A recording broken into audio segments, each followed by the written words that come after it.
नमस्कार दोस्तों, स्वागत है आपका हमारी इस वीडियो में जिसमें हम बताएंगे आपको क्लास 12 के बहुत महत्वपूर्ण प्रश्नों के बारे में।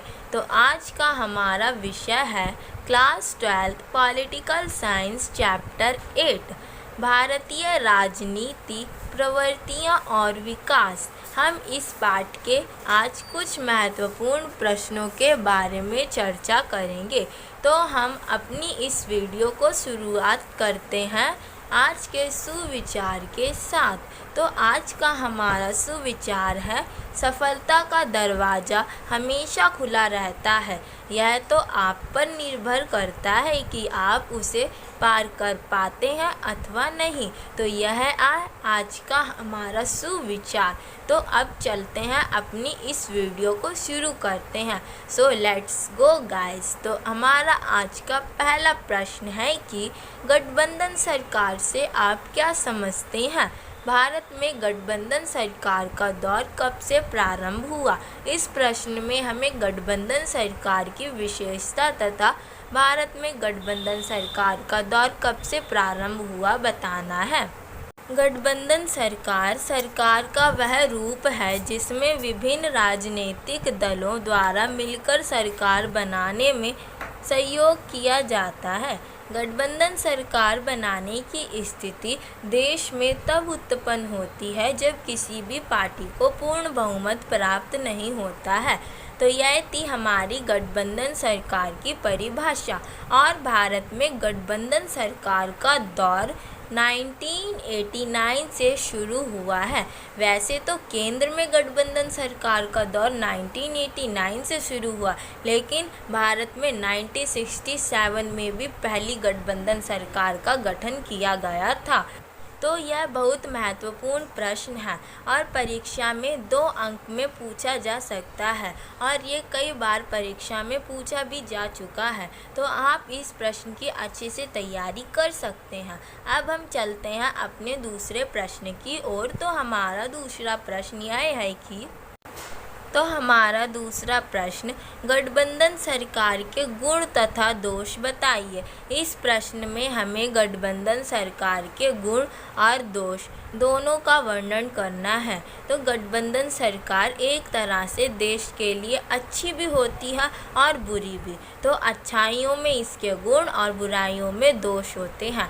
तो गठबंधन सरकार के गुण हैं, लोकसभा में क्षेत्रीय राजनीतिक दलों का प्रतिनिधित्व होता है। गठबंधन सरकार के आने से लोकसभा में क्षेत्रीय राजनीतिक की भी भागीदारी बढ़ती है। अब हमारा दूसरा पॉइंट है, सहमति आधारित राजनीति की संभावना में वृद्धि होती है। यानी कि राजनीति में कई मुद्दों पर सहमति भी बढ़ती है और कई फैसले जल्द और अच्छे भी लिए जाते हैं गठबंधन सरकार के होने से, क्योंकि गठबंधन सरकार में 2 या 2 से अधिक पार्टियां होती हैं और सबकी अलग अलग राय होती हैं, जिससे जो निर्णय निकलता है वो जनता के लिए एकदम सही होता है। यह गठबंधन अधिक लोकतांत्रिक होते हैं, यानी गठबंधन दल अधिक लोकतांत्रिक होते हैं और बेहतर लोकप्रिय रायों को दर्शाते हैं।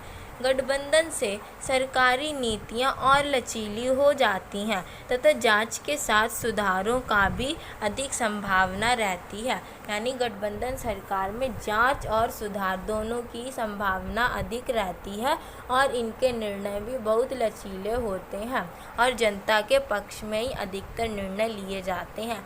अब है गठबंधन सरकार के दोष। तो पहला दोष यह है कि सत्ता में बने रहने की व्यवस्था हो जाती है। यानी कि कई दल सिर्फ गद्दी के लालच में सत्ता में बने रहने के लिए असंवैधानिक कारणों का भी प्रयोग करते हैं और सत्ता में बने रहते हैं। विषम विचारधारा से जुड़ी पार्टियां एक साथ आ जाती हैं। गठबंधन सरकार से विषम विचारधाराओं वाली पार्टियां भी एक साथ आकर गठजोड़ कर सरकार बनाती हैं, जो कि देश के लिए अच्छा नहीं भी हो सकता है। बहुमत की कमी के कारण सरकार अपने साहसिक फैसलों को आगे नहीं बढ़ा पाती, क्योंकि सरकार बहुमत में नहीं होती है, बहुमत की कमी होती है, इसीलिए गठबंधन कर सरकार बनाती है। इसीलिए एक अकेला फैसला सिर्फ सरकार द्वारा नहीं लिया जा सकता, उसमें उन सभी जो गठबंधन में शामिल हुए हैं सभी पार्टियों की सहमति होना अनिवार्य होती है। बाहरी समर्थक कभी भी अपना समर्थन वापस ले लेते हैं, जो सरकार को कमज़ोर बनाता है। गठबंधन की सरकार ज़्यादातर बाहरी समर्थन पर टिकी होती हैं, और जब बाहरी समर्थन अपना समर्थन वापस लेते हैं तो ये सरकार गिर जाती हैं, जो कि सरकार की कमजोरी को भी उजागर करता है। निर्णय लेने की प्रक्रिया धीमी होती है। गठबंधन सरकार में निर्णय बड़ी धीमी गति से लिए जाते हैं, क्योंकि बहुत अधिक राय और विचार विमर्श किए जाते हैं। सभी दलों की सहमति प्राप्त की जाती है, उसके बाद किसी निर्णय को पास किया जाता है। तो निर्णय लेने की प्रक्रिया धीमी होती है। ये थी हमारी गठबंधन सरकार के गुण तथा दोष। अब चलते हैं हम अपने अगले प्रश्न की ओर। तो अब हमारा तीसरा प्रश्न है कि भारत की नई आर्थिक नीति NEP न्यू इकोनॉमिक पॉलिसी कब लागू की गई? इसके मुख्य प्रतिपादक कौन थे? तो भारत में नई आर्थिक नीति जो कि उदारीकरण, वैश्वीकरण और निजीकरण पर आधारित थी। यह नीति 1991 में लागू की गई थी और इसके मुख्य प्रतिपादक PV नरसिम्हा राव थे, जो उस समय में प्रधानमंत्री थे और ये कांग्रेस की अध्यक्षता में थे, यानी कि कांग्रेस पार्टी के अध्यक्ष थे PV नरसिम्हा राव। 1991 में नई आर्थिक नीति लागू की गई और देश में उस समय में कांग्रेस की ही सरकार थी, इसीलिए कांग्रेस पार्टी की अध्यक्षता में PV नरसिम्हा राव भी थे। अब हम चलते हैं अपने अगले प्रश्न की ओर। तो हमारा अगला प्रश्न आया है कि 2014 से 19 के बीच NDA 3 सरकार की सामाजिक आर्थिक विकास से संबंधित किन्हीं दो उपलब्धियों का वर्णन कीजिए। NDA नेशनल डेमोक्रेटिक अलायंस, राष्ट्रीय जनतांत्रिक गठबंधन। NDA भाजपा के समर्थन वाला गठबंधन था। तो 2014 से 2019 के बीच में हमें इसकी दो उपलब्धियों का वर्णन करना है। तो NDA की दो उपलब्धियां निम्नलिखित हैं। NDA की पहली उपलब्धि है कि इसमें अतिरिक्त बहुमत गठबंधन की सरकार बनाई, यानी कि NDA ने 2014 में अतिरिक्त बहुमत गठबंधन की सरकार बनाई थी, जिसका पूर्व लक्षित उद्देश्य था सबका लाभ, सबका विकास। दूसरी उपलब्धि, जो कि इसकी सबसे बड़ी उपलब्धि मानी जाती है, वो थी राजनीति से सबसे बड़ा परिवर्तन। जाति आधारित राजनीति की जगह विकास व सुशासन उन्मुख राजनीति का आना, ये NDA की सबसे बड़ी उपलब्धियों में से एक है। NDA थर्ड जो थी वो अतिरिक्त बहुमत गठबंधन की सरकार इसीलिए कही जाती है क्योंकि इसमें BJP को पूर्ण बहुमत प्राप्त था, लेकिन फिर भी उसने गठबंधन की सरकार ही बनाना सही समझा। तो इसीलिए इस सरकार को NDA 3 को अतिरिक्त बहुमत गठबंधन की सरकार भी कहा जाता है। अब चलते हैं अपने अगले प्रश्न की ओर। भाजपा को 1989 के दौरान किन दो घटनाओं के कारण उभरने का मौका मिला? तो इसमें बताना है कि 1989 के दौरान BJP को महत्वपूर्ण भूमिका जो BJP ने निभानी शुरू की थी, वो किन घटनाओं की शुरुआत से की? तो BJP को 1989 में निम्नलिखित घटनाओं के कारण उभरने का मौका मिला। पहली घटना थी अयोध्या विवाद। अयोध्या विवाद के कारण BJP का विस्तार हुआ, और दूसरा शाहबानो प्रकरण, जो कि एक मुस्लिम महिला से संबंधित मुद्दा था, और तीसरी घटना थी गोधरा कांड। गोधरा कांड ने भी BJP के विस्तार में महत्वपूर्ण भूमिका निभाई है। तो ये थी कुछ घटनाएं जिनके कारण BJP को 1989 के दौरान उभरने का मौका मिला।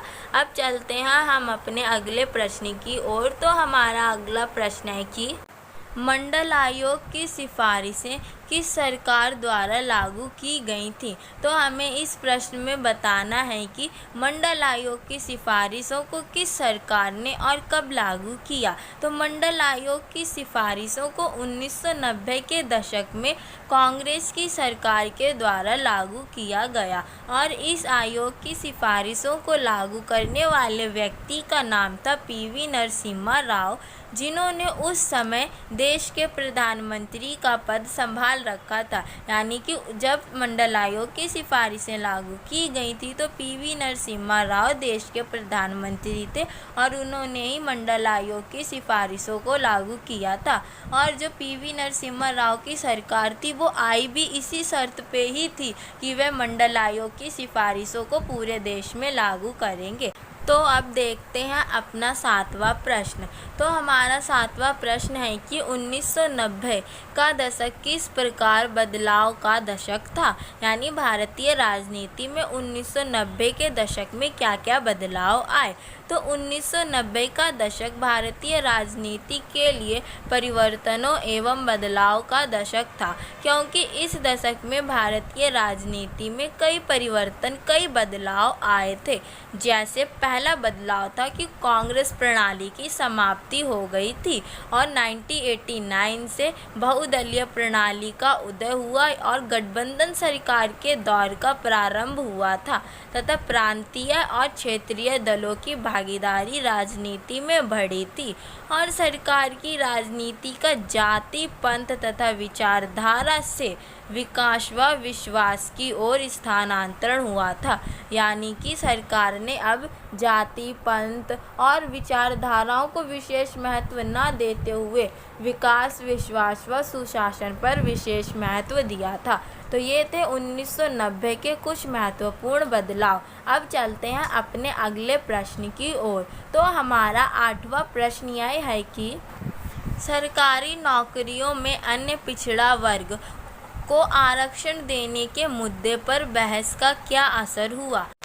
यह प्रश्न मंडल आयोग के टॉपिक में से है। तो इसमें हमें बताना है कि मंडल आयोग के तहत सरकारी नौकरियों में अन्य पिछड़ा वर्ग को 27% का आरक्षण दिया गया था। तो इस पर क्या क्या बहस हुई थी, लेकिन जो राज्य थे, जो सरकार थी, अन्य लोगों का मानना था कि हमें अन्य पिछड़ा वर्ग आयोग की जो सिफारिशें हैं, मंडल आयोग की जो सिफारिशें हैं अन्य पिछड़ा वर्ग आयोग को नौकरियों में आरक्षण देने की, इसे लागू नहीं करना चाहिए। लेकिन फिर भी कांग्रेस की सरकार ने इसे लागू कर दिया था। इससे जो देश पर बुरे प्रभाव पड़े थे उनका वर्णन करना है।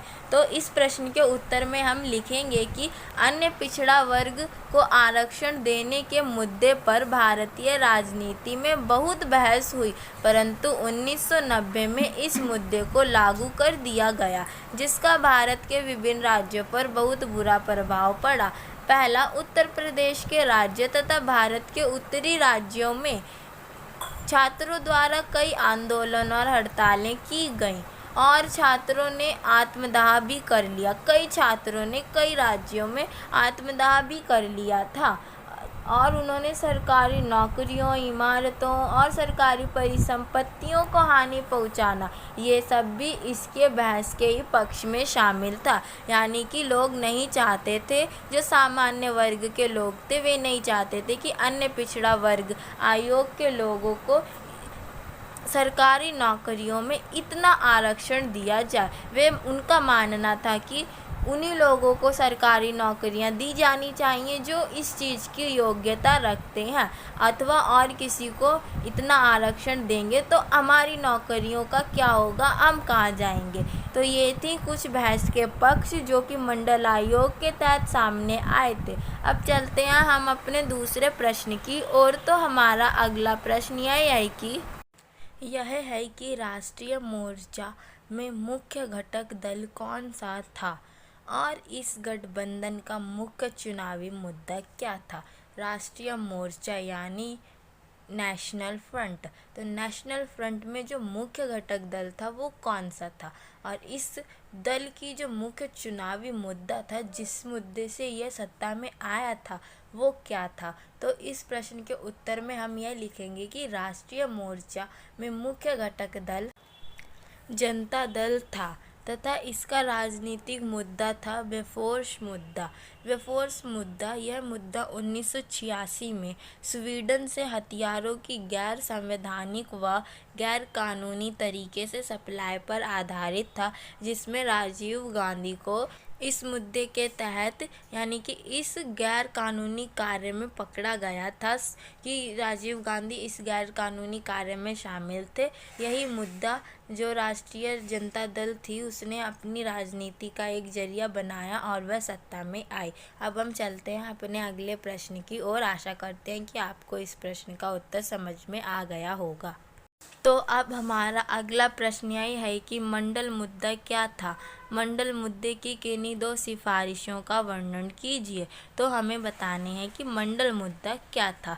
तो 1978 में जनता पार्टी की सरकार ने दूसरा पिछड़ा आयोग का गठन किया। इसके अध्यक्ष बिंदेश्वरी प्रसाद मंडल थे, इसीलिए इसे मंडल आयोग के नाम से जाना जाता है। यानी मंडल आयोग क्या था? मंडल आयोग में पहले आया था दूसरा पिछड़ा आयोग, जिसका गठन जनता पार्टी द्वारा किया गया था, जिसके अध्यक्ष थे बिंदेश्वरी प्रसाद मंडल, इसीलिए इसका नाम पड़ा मंडल आयोग। और मंडल आयोग की जो मुख्य सिफारिशें थी वे निम्नलिखित थी। पहली सिफारिश थी मंडल आयोग की अन्य पिछड़ा वर्ग ओबीसी को सरकारी नौकरियों में 27% आरक्षण दिया जाए। जैसा कि हमने अपने एक प्रश्न में देखा भी कि आरक्षण के लिए बहुत बहस भी हुई थी और सामान्य वर्ग के लोगों ने इसका विरोध भी किया था कि इन लोगों को ये आरक्षण नहीं मिलना चाहिए। सरकारी नौकरियों में अगर किसी को भी जगह दी जानी चाहिए तो वो उन्हें उनकी योग्यता के अनुसार दी जानी चाहिए। और दूसरी जो इनकी मांग थी वो थी भूमि सुधार को लेकर, यानी कि भूमि सुधारों को पूर्णता से लागू करना मंडल आयोग की दूसरी मांग थी, दूसरी सिफारिश थी। अब हम चलते हैं अपने दूसरे प्रश्न की ओर। तो हमारा अगला प्रश्न यह है कि शाहबानो प्रकरण क्या था, वर्णन कीजिए।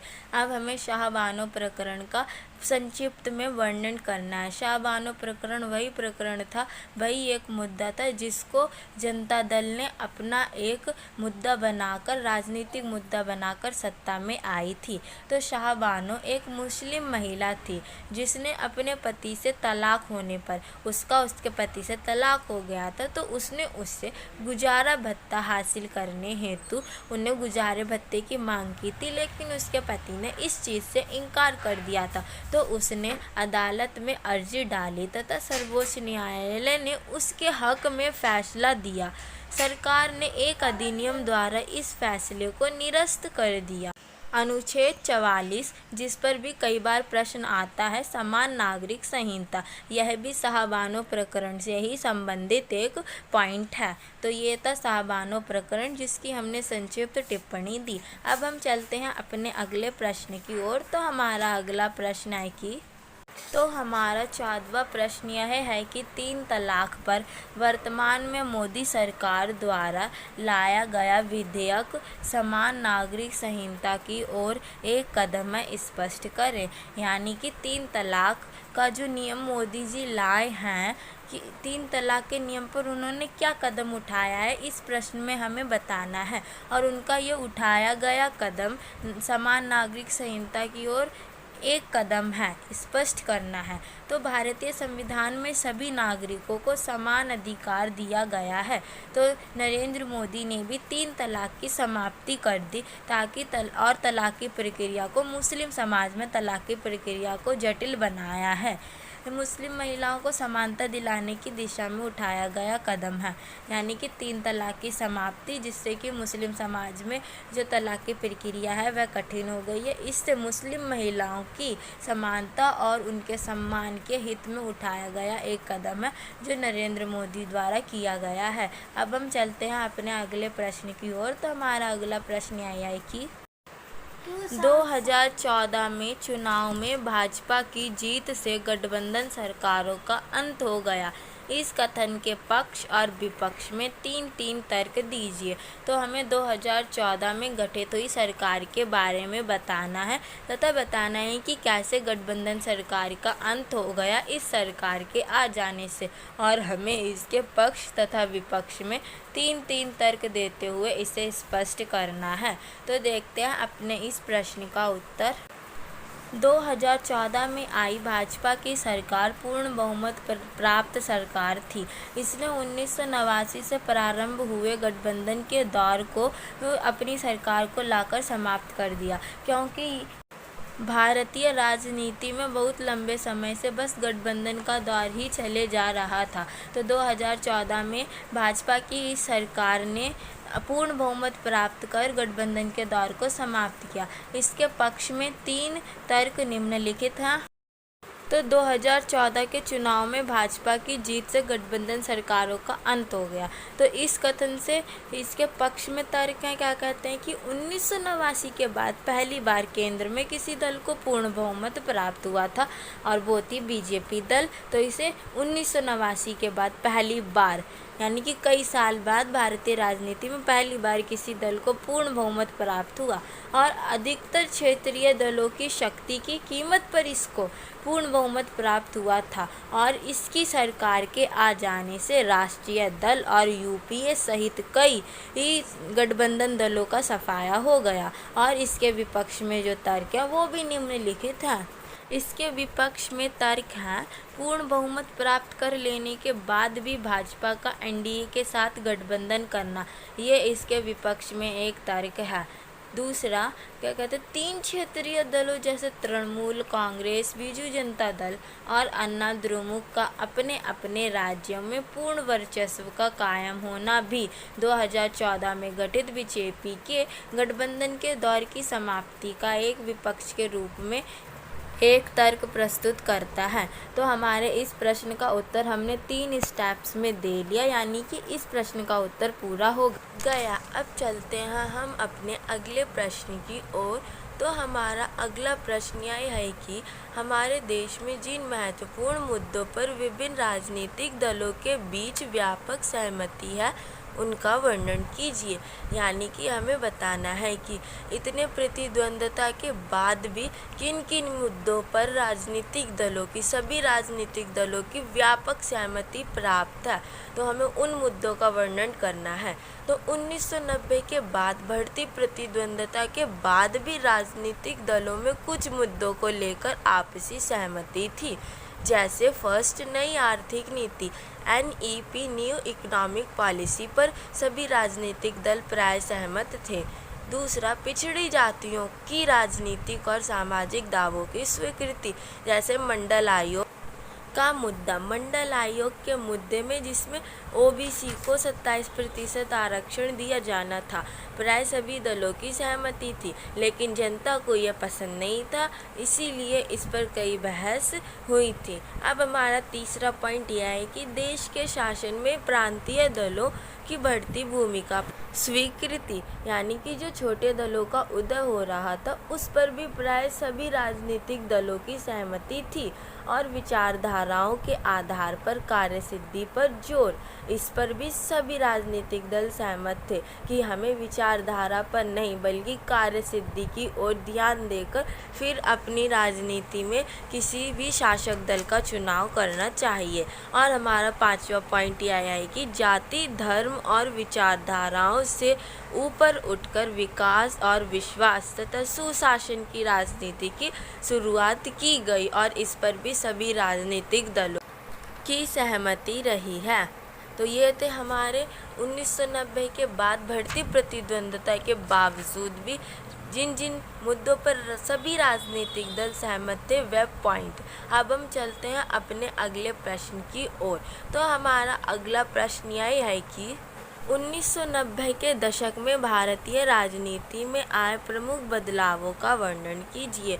अभी हमने सहमति के मुद्दों का वर्णन किया था। अब हमें बदलावों को बताना है कि हमारी राजनीति में 1990 के बाद कौन कौन से बदलाव आए। तो 1990 के दशक में भारतीय राजनीति में आए प्रमुख बदलाव निम्नलिखित हैं। पहला, गठबंधन सरकार का दौर आरंभ हुआ। दूसरा, नए क्षेत्रीय दलों का उदय हुआ। तीसरा, लोगों की राजनीति में भागीदारी बढ़ी, यानी कि अब लोग राजनीति में बढ़ चढ़कर भाग ले रहे थे। क्षेत्रीय दलों की भागीदारी बढ़ रही थी। जो छोटे छोटे राज्य स्तर पर जो राजनीतिक दल होते हैं उनकी राजनीति में भागीदारी बढ़ती जा रही थी। 1990 के बाद 2014 तक किसी भी दल को पूर्ण बहुमत प्राप्त नहीं हुआ था। मतलब अब ऐसी सरकारें आने लगी थी, सिर्फ गठबंधन की सरकार ही देश में आ रही थी, वही टिक पा रही थी। किसी भी एक दल को पूर्ण बहुमत प्राप्त नहीं हो पा रहा था। पांचवा, भारतीय राजनीति का सबसे बड़ा परिवर्तन जाति, धर्म, पंथ व विचारधारा के स्थान पर विश्वास, विकास और सुशासन पर बल देना था। तो इसे भारतीय राजनीति में सबसे बड़ा परिवर्तन माना जाता था, जो कि बीजेपी के सरकार के आने के बाद आया। तो अब चलते हैं अपने अगले प्रश्न की ओर। तो हमारा अगला यह है कि देश में एनडीए की सरकारों का वर्णन करें। हमें इस प्रश्न में बताना है कि भारत में एनडीए की कितनी सरकारें बनी और कौन सी सरकार कब तक चली। तो देश में एनडीए की कुल 4 सरकारें बनी और एनडीए शब्द का अर्थ होता है राष्ट्रीय जनतांत्रिक गठबंधन, इसका विस्तारित रूप है। तो एनडीए फर्स्ट जो 1998 से 1999 तक रही और एनडीए सेकंड जो 1999 से 2004 तक रही। एनडीए फर्स्ट और एनडीए सेकंड में प्रधानमंत्री अटल बिहारी वाजपेयी रहे, यानी कि एनडीए फर्स्ट और एनडीए सेकंड में जो भारत के प्रधानमंत्री थे वे अटल बिहारी वाजपेयी थे। फिर हमारी एनडीए थर्ड आई 2014 से 2019 तक। यूपीए फर्स्ट और सेकंड आई थी, उसके बाद आई एनडीए थर्ड। यूपीए की सरकार थी कांग्रेस के गठबंधन वाली सरकार, जिसने 2 कार्यकाल पूरे किए। यूपीए फर्स्ट और यूपीए सेकंड ये पूरे 10 साल तक देश में रही। और हमारी जो एनडीए फोर थी वो 2014 से अब तक है। एनडीए थर्ड और एनडीए फोर में भारत के प्रधानमंत्री नरेंद्र मोदी रहे हैं, जो अभी भी हैं। तो हमने एनडीए फोर यानी कि चारों एनडीए सरकारों के बारे में वर्णन किया। अब हम चलते हैं कुछ अभ्यास के प्रश्नों की ओर। तो हमारा पहला अभ्यास का प्रश्न यह है कि गैर कांग्रेसवाद से आप क्या समझते हैं। इस प्रश्न में आपको गैर कांग्रेसवाद का वर्णन करना है। दूसरा प्रश्न यह है कि गठबंधन सरकार से क्या अभिप्राय है। देश में बनी 2 गठबंधन सरकारों का वर्णन कीजिए। देश में बहुत सारी गठबंधन सरकार बनी थी 1989 के बाद, तो आपको उनमें से किन्हीं 2 गठबंधन सरकारों का वर्णन करना है और गठबंधन सरकार की डेफिनेशन लिखनी है। तीसरा प्रश्न है कि हमारा 2014 के बाद भारतीय राजनीति में आए महत्वपूर्ण बदलावों का वर्णन कीजिए। एक प्रश्न था कि 1990 के बाद भारतीय राजनीति में कौन कौन से बदलाव आए, उनका वर्णन कीजिए। इसमें हमें 2014 के बाद भारतीय राजनीति में कौन से बदलाव आए उनका वर्णन करना है। अब हमारा चौथा प्रश्न है कि एनडीए थर्ड और एनडीए फोर्थ में अंतर स्पष्ट कीजिए। एनडीए थर्ड कब बनी और इसमें प्रधानमंत्री कौन रहे और सरकार द्वारा क्या क्या कार्य किए गए उसका वर्णन करना है। और ऐसे ही एनडीए फोर का भी हमें वर्णन करना है। तो हमारे अभ्यास प्रश्न हो गए। आज के लिए इतना ही। तो धन्यवाद दोस्तों। यदि आपको हमारी वीडियो पसंद आई तो वीडियो को लाइक, शेयर और सब्सक्राइब ज़रूर करें। Thank you.